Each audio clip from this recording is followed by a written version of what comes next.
Dr. Zeller is what we think of when we say doctor.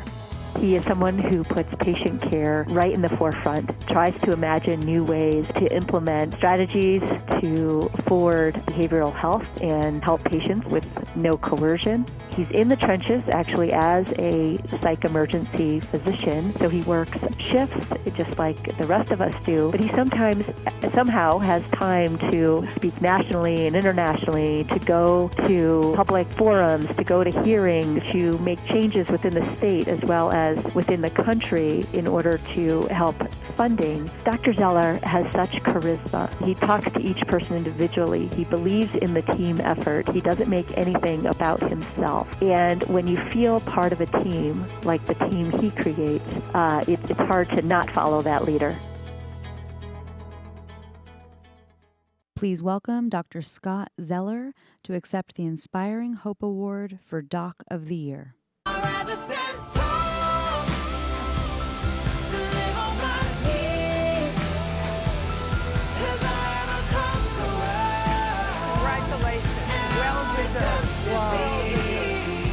Try telling me no. One thing about me. Wow, thanks so very much. I'm used to our hospital seeing 2,000 patients a month, but this is a lot more than that here, so it seems like it's crazy. Too often nationwide, when people are suffering a mental health crisis, they have very few alternatives to going to the nearest emergency room.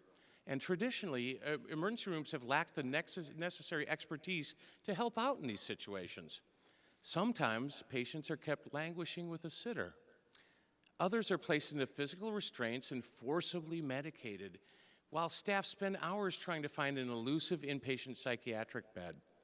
Our work has been to create patient-centric guidelines and new models that encourage non-coercive, collaborative, trauma-informed approaches that prevent scenes, hopefully, from happening any time again. Our approaches engage consumers in timely, prompt, and calming interventions in a more appropriate environment with experience and well-trained, caring personnel.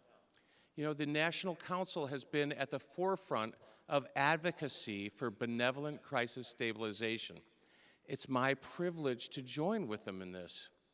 And I'm happy to announce tonight that a new national Coalition on Psychiatric Emergencies, or COPE, COPE, has been formed, which is going to bring to one table leaders from emergency medicine, psychiatry, nursing, therapists, peers, and advocacy groups all together to comprehensively address these very issues.